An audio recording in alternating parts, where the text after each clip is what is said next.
ಈ ಪ್ರಾರ್ಥನೆ ಅನ್ನುವಂಥದ್ದು ಮನುಷ್ಯರ ಹತ್ರ ಕೇಳುವುದಲ್ಲ. ಈ ಪ್ರಾರ್ಥನೆ ಮನುಷ್ಯರ ಹತ್ರ ಕೇಳೋದಾಗಿದ್ರೆ ನಾನೇ ಹೇಳ್ತಿದ್ದೆ ಅದು ಪರಿಹಾರ ಅಲ್ಲ ಅಂತಿದ್ದೆ.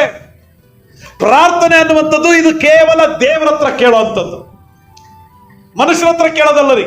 ಪ್ರಾರ್ಥನೆ ಅಂದ್ರೆ ದೇವರ ಹತ್ರ ಬಂದು ಮೊಣಕಾಲೂರಿ, ಅಯ್ಯ ನನ್ನ ಸಮಸ್ಯೆಗಳು ಇಂಥದ್ದು, ಅಯ್ಯ ನನ್ನ ಕಷ್ಟ ಇಂಥದ್ದು, ಪರಿಹಾರ ಕೇಳಲಿಕ್ಕೆ ಬಂದಿದ್ದೇನೆ, ಉತ್ತರ ನೋಡ್ಲಿಕ್ಕೆ ಬಂದಿದ್ದೇನೆ, ಅದ್ಭುತ ಕಾಣ್ಲಿಕ್ಕೆ ಬಂದಿದ್ದೇನೆ ಅಂತ ದೇವರ ಸನ್ನಿಧಾನದಲ್ಲಿ ಮೊಣಕಾಲೂರಿ ನೀನು ಕೂಗಿದರೆ, ದೇವರ ಮಕ್ಕಳೇ ನಾನು ಹೇಳ್ತೀನಿ, ನಿನ್ನ ಆಸಕ್ತಿಯ ಪ್ರಾರ್ಥನೆಯಿಂದ ದೇವರು ದೊಡ್ಡ ಬಿಡುಗಡೆ ಮಾಡಲಿಕ್ಕೆ ಆತನ ಶಕ್ತನಾಗಿದ್ದಾನೆ.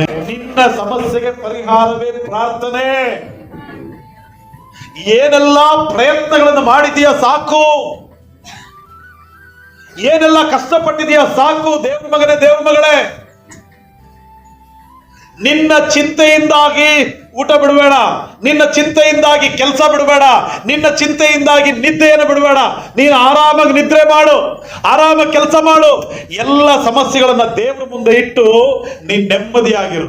ದೇವರು ತನ್ನ ಕಾರ್ಯವನ್ನು ಮಾಡ್ತಾನೆ. ಹಲ್ಲೆಲೂಯಾ.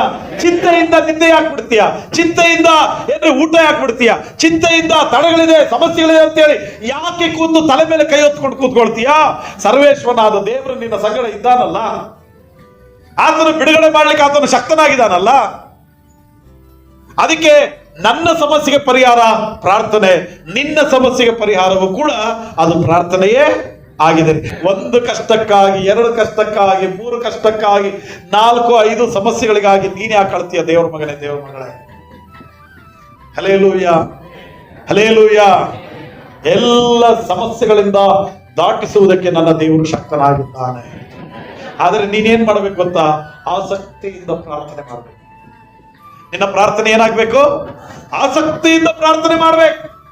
ನೀವು ಮಾಡುವ ಆಸಕ್ತಿಯ ಪ್ರಾರ್ಥನೆ ನಿಮಗೂ, ನಿಮ್ಮ ಕುಟುಂಬಕ್ಕೂ, ನಮ್ಮ ಸಭೆಗೂ ಅದು ಆಶೀರ್ವಾದವಾಗಿದೆ, ಬಿಡುಗಡೆಯಾಗಿದೆ, ಮಹಿಮೆ ತರುವಂತದ್ದಾಗಿದೆ. Hallelujah, hallelujah. ಪ್ರಾರ್ಥನೆಯನ್ನ ಕಡಿಮೆ ಮಾಡಬೇಡ್ರಿ.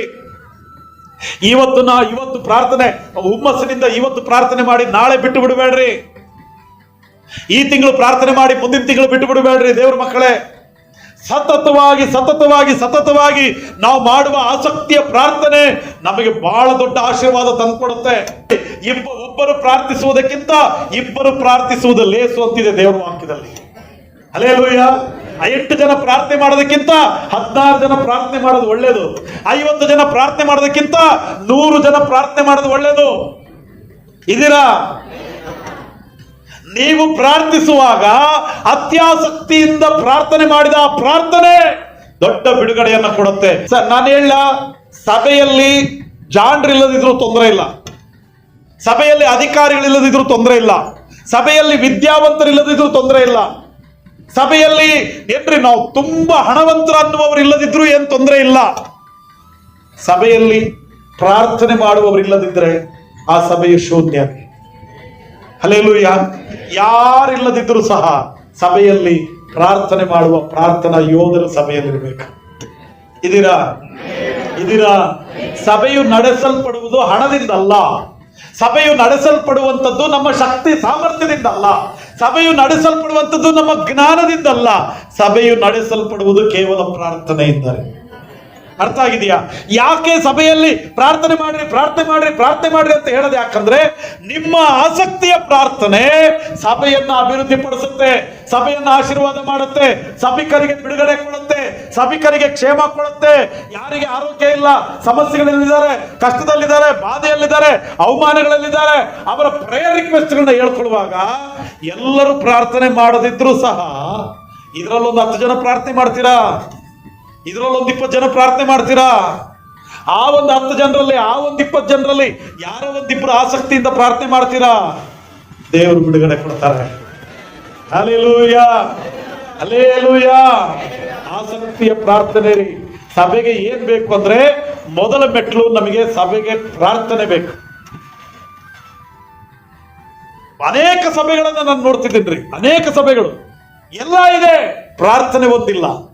ಎಲ್ಲ ಇದೆ ರೀ, ಏನ್ ಬೇಕು ಕೇಳ್ರಿ, ಪ್ರತಿಯೊಂದು ಸವಲತ್ತುಗಳಿದೆ, ಆದರೆ ಪ್ರಾರ್ಥನೆ ಇಲ್ಲ. ದೇವ್ರ ಮಕ್ಕಳೇ, ನಾನು ನಿಮಗೆ ಹೇಳ್ತೀನಿ, ಏನಿಲ್ಲದಿದ್ರೂ ಪರವಾಗಿಲ್ಲ, ಸಭೆಯಲ್ಲಿ ಪ್ರಾರ್ಥನೆ ಇರಬೇಕು. ಏನಿಲ್ಲದಿದ್ರೂ ಪರವಾಗಿಲ್ಲ, ಸಭೆಯಲ್ಲಿ ಪ್ರಾರ್ಥನೆ ಇರಲಿ. ದೇವ್ರ ಮಕ್ಕಳೇ, ಅದೇ ಪ್ರಕಾರ ನಿಮ್ಮ ಕುಟುಂಬದ ಬಗ್ಗೆ ನಾನು ಹೇಳ್ತಾ ಇದ್ದೀನಿ. ನಿಮ್ಮ ಮನೆಯಲ್ಲಿ, ನಿಮ್ಮ ಕುಟುಂಬದಲ್ಲಿ ಏನಿಲ್ಲದಿದ್ರೂ ಪರವಾಗಿಲ್ಲ, ಪ್ರಾರ್ಥನೆ ಇರಲಿ. ನಿಮ್ಮ ಪಕ್ಕದವ್ರಿಗೆ ಹೇಳ್ತೀರಾ ಈ ಮಾತು? ನಿಮ್ಮ ಮನೆಯಲ್ಲಿ ಏನಿದ್ರು ಏನಿಲ್ಲದಿದ್ರು ಪ್ರಾರ್ಥನೆ ಇರಲಿ. ಹಲ್ಲೆಲೂಯಾ. ಏನಿರ್ಲಿ ಏನಿಲ್ಲದಿಲ್ರಿ, ಇಲ್ಲದಲ್ಲೇ ಇರಲಿ, ನಮ್ಮ ಮನೆಯಲ್ಲಿ ಪ್ರಾರ್ಥನೆ ಇರ್ಬೇಕು. ನಾನು ನಿಮಗೆ ಹೇಳ ದೇವ್ರ ಮಕ್ಕಳೇ, ನಮ್ಮ ಶಕ್ತಿ ಇರೋದು ಇಷ್ಟು, ದೇವರು ಅದ್ಭುತ ಮಾಡ್ತಾ ಇರೋದು ಅಷ್ಟು. ಎಷ್ಟು ಮಹಿಮೆ ಹೇಳ್ಬೇಕಲ್ಲ ದೇವರಿಗೆ.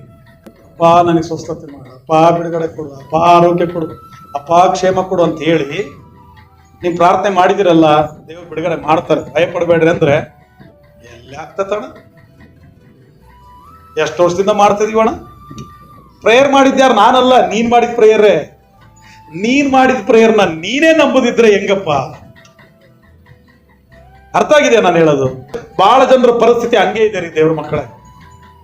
ನಾನ್ ಪ್ರಾರ್ಥನೆ ಮಾಡಿದ್ರೆ ದೇವದೂತರು ನಿಲ್ಲಿಸ್ತೀನಿ, ನಾನ್ ಪ್ರಾರ್ಥನೆ ಮಾಡಿದ್ರೆ ಹಿಂಗ್ ಮಾಡ್ಬಿಡ್ತೀನಿ, ನಾನ್ ಪ್ರಾರ್ಥನೆ ಮಾಡಿದ್ರೆ ಹಂಗ ಆಗ್ಬಿಡ್ತತಿ, ನಾನ್ ಪ್ರೇಯರ್ ಮಾಡಿದ್ರೆ ಇದು ನಡೀತತಿ ಅದು ನಡೀತತಿ ಅಂತ ಹೇಳಿಕೊಳ್ಳುವವರಿದ್ದಾರೆ. ಅವರ ಪ್ರಾರ್ಥನೆಗಳನ್ನು ಹೇಳಿಕೊಳ್ಳುವವರಿದ್ದಾರೆ. ಆದ್ರೆ ಅವರ ಪ್ರಾರ್ಥನೆಯನ್ನ ಅವರೇ ನಂಬಲಾರದ ಪರಿಸ್ಥಿತಿಯಲ್ಲಿದ್ದಾರೆ. ಅರ್ಥ ಆಗಿದೆಯಾ? ನಾನು 2 ತಾಸು ಪ್ರಾರ್ಥನೆ ಮಾಡ್ತೀನಿ, ನಾನು 3 ತಾಸು, ಬಹಳ ಸಂತೋಷ. ಪ್ರೇಯರ್ ಮಾಡ್ಬೇಕು. ನಾವು ಏನನ್ನ ಪ್ರಾರ್ಥಿಸಿದೀವೋ ಅದನ್ನ ನಂಬಬೇಕು. ನೀನ್ ನಂಬದಲ್ಲೇ ಪ್ರಾರ್ಥನೆ ಮಾಡೋದಾದ್ರೆ ಮತ್ತೆ ಪ್ರಾರ್ಥನೆ ಅದಕ್ಕೆ. ನಿನ್ನ ಜೀವನದಲ್ಲಿ ಇಂಥ ಕಾರ್ಯವು ಆಗದೇ ಇಲ್ಲ. ನನಗೆ ಜೀವ ಸಿಕ್ಕಲ್ಲ, ನನಗೆ ಸಮೃದ್ಧಿ ಸಿಕ್ಕಲ್ಲ, ನನಗೆ ಆಶೀರ್ವಾದ ಸಿಕ್ಕಲ್ಲ ಅಂತ ನಿನ್ ಮನಸ್ಸಲ್ಲಿ ಇದ್ರೆ ನೀನ್ ಪ್ರಾರ್ಥನೆ ಮಾಡೋದು ಯಾಕೆ? ಒಂದು ವೇಳೆ ಹೌದು ನನಗೆ ಅದ್ಭುತ ಆಗ್ಬೇಕು, ಮಹಿಮೆ ಆಗ್ಬೇಕು, ಇದು ಸಿಗತ್ತೆ, ಇದಾಗತ್ತೆ ಅನ್ನುವ ವಿಶ್ವಾಸ ಇದ್ರೆ ನಿನ್ನ ಪ್ರಾರ್ಥನೆಯನ್ನ ಯಾರು ಹೇಳಿದ್ರು ನಿಲ್ಸಕ್ ಹೋಗ್ಬೇಡ. ನಾನು ಹೇಳಿದ್ರು ನಿಲ್ಲಿಸ್ಬೇಡ, ದೇವದೂತನು ಬಂದು ಹೇಳಿದ್ರು ನಿನ್ನ ಪ್ರಾರ್ಥನೆ ನಿಲ್ಲಿಸ್ಬೇಡ. ಪ್ರಾರ್ಥನೆ ಮಾಡು. ಹಲ್ಲೆಲೂಯಾ. ಆಸಕ್ತಿಯಿಂದ ಪ್ರಾರ್ಥನೆ ಮಾಡು. ದೇವರು ಕೊಟ್ಟರು ಪ್ರಾರ್ಥನೆ ಮಾಡು, ಕೊಡದಿದ್ರು ಪ್ರಾರ್ಥನೆ ಮಾಡು. ವಿಶ್ವಾಸದಿಂದ ಪ್ರಾರ್ಥನೆ ಮಾಡು. ನೀನು ಏನನ್ನ ನಂಬಿದೆಯೋ, ಏನ್ ಸಿಗುತ್ತೆ ಅಂತ ದೇವರ ಹತ್ರ ಕಾಯ್ತಿದೆಯೋ, ಯಾವ ಆಶೀರ್ವಾದಕ್ಕಾಗಿ ಎದುರು ನೋಡ್ತಿದೆಯೋ, ಯಾವ ಅದ್ಭುತಕ್ಕಾಗಿ ಎದುರು ನೋಡ್ತಾ ಇದೆಯೋ, ಯಾವ ಕಷ್ಟ ಸಂಕಟಗಳು ಬಿಡುಗಡೆ ಆಗ್ಬೇಕಂತ ನೋಡ್ತಾ ಇದೆಯೋ, ಅದಕ್ಕಾಗಿ ಆಸಕ್ತಿಯಿಂದ ಪ್ರಾರ್ಥನೆ ಮಾಡಿ. ಯಾರು ಹೇಳಿದ್ರು, ಯಾರು ಹೇಳದಿದ್ರು, ಯಾರು ನಿಲ್ಲಿಸಂದ್ರು ನಿಲ್ಸಕ್ ಹೋಗ್ಬೇಡ. ಮಾಡು ಪ್ರಾರ್ಥನೆ. ಸಿಗೋ ತನಕ ಮಾಡು. ದೇವರ ಪಾದಗಳನ್ನ ಗಟ್ಟಿಯಾಗಿ ಹಿಡಿದು ಪ್ರಾರ್ಥನೆ ಮಾಡು. ನಾನು ನಿನಗೆ ಯಾಕೆ ಇಷ್ಟು ಒತ್ತಾಯ ಮಾಡಿ ಹೇಳ್ತಾ ಇದ್ದೀನಿ ಗೊತ್ತಾ? ಪ್ರಾರ್ಥನೆನೇ ನಮ್ಮ ಪರಿಹಾರ. ಬೇರೆ ಎಲ್ಲಿಂದನಾದ್ರೂ ಅದ್ಭುತ ಆಗದಾದ್ರೆ, ಬೇರೆ ಎಲ್ಲಿಂದನಾದ್ರೂ ಮಹಿಮೆ ಆಗದಾದ್ರೆ ನಾನು ಅದನ್ನು ಹೇಳ್ತಿದ್ದೆ. ಎಲ್ಲಿಂದಲೂ ಮಹಿಮೆ ಆಗಲ್ಲ, ಎಲ್ಲಿಂದಲೂ ಅದ್ಭುತಗಳಾಗಲ್ಲ, ಎಲ್ಲಿಂದಲೂ ಸೌಖ್ಯ ಸಿಗಲ್ಲ. ನಾನು ನೀವು ಮಾಡುವ ಪ್ರಾರ್ಥನೆಯಿಂದಲೇ ನಮಗೆ ಅದ್ಭುತಗಳು, ಸೌಖ್ಯವು, ಆರೋಗ್ಯವು, ಕ್ಷೇಮವು, ಬಲವು, ಅಭಿಷೇಕವು, ಆಶೀರ್ವಾದವು ನಮಗೆ ಅನುಗ್ರಹಿಸಲ್ಪಡುತ್ತೆ. ನಂಬುವವರು ನಲ್ಲೆಲ್ಲೂ ಹೇಳೋಣ. ನಿನಗೆ ಆಗಲ್ಲ ಅಂತ ಯಾರ್ಯಾರು ಹೇಳ್ತಿದ್ದಾರೋ, ನಡೆಯಲ್ಲ ಅಂತ ಯಾರ್ಯಾರು ಹೇಳ್ತಿದ್ದಾರೋ, ದೇವ್ರ ಮಕ್ಕಳೇ, ಅವರ ಮಾತನ್ನ ಕಿವಿಗೆ ಹಾಕ್ಬೇಡ. ನೀನುಂಟು, ನಿನ್ನ ದೇವರುಂಟು. ನಿನ್ನ ಭವಿಷ್ಯತ್ತನ್ನ ಅದ್ಭುತವಾಗಿ ರೂಪಿಸ್ಲಿಕ್ಕೆ ನನ್ನ ದೇವರು ಶಕ್ತನು. ಮಕ್ಕಳ ವಿದ್ಯೆ, ಜ್ಞಾನ, ತಿಳುವಳಿಕೆಯನ್ನು ಹೆಚ್ಚು ಮಾಡುವವನು ನನ್ನ ದೇವರು ಶಕ್ತನು. ಗ್ರಹಿಕೆಯ ಬಲವನ್ನ, ನೆನಪಿನ ಶಕ್ತಿಯನ್ನ ಹೆಚ್ಚು ಮಾಡುವವನು ನನ್ನ ದೇವರು. ಯವನಸ್ಥ ಮಕ್ಕಳಿದ್ದಿರಿಲ್ಲಿ, ನಿಮ್ಮ ಭವಿಷ್ಯತ್ತನ್ನು ಅದ್ಭುತವಾಗಿ ರೂಪಿಸಲಿಕ್ಕೂ, ನಿಮ್ಮ ಜೀವನವನ್ನು ತಿದ್ದಿ ಸುಂದರವಾಗಿ ಮಾರ್ಪಡಿಸಲಿಕ್ಕೂ ನನ್ನ ದೇವರು ಶಕ್ತನು. ಕುಟುಂಬಸ್ಥರಿದ್ದೀರಾ, ನಿಮ್ಮ ಜೀವಿತವನ್ನ, ನಿಮ್ಮ ಮಕ್ಕಳನ್ನ, ನಿಮ್ಮ ಕುಟುಂಬವನ್ನ, ನಿಮ್ಮ ಜವಾಬ್ದಾರಿಯನ್ನ, ನಿಮ್ಮ ಕೆಲಸ ಕಾರ್ಯಗಳು, ನಿಮ್ಮ ಆದಾಯವನ್ನ ಆಶೀರ್ವಾದ ಮಾಡಲಿಕ್ಕೆ ನನ್ನ ದೇವರು ಶಕ್ತನು. ಹಲ್ಲೆಲೂಯಾ.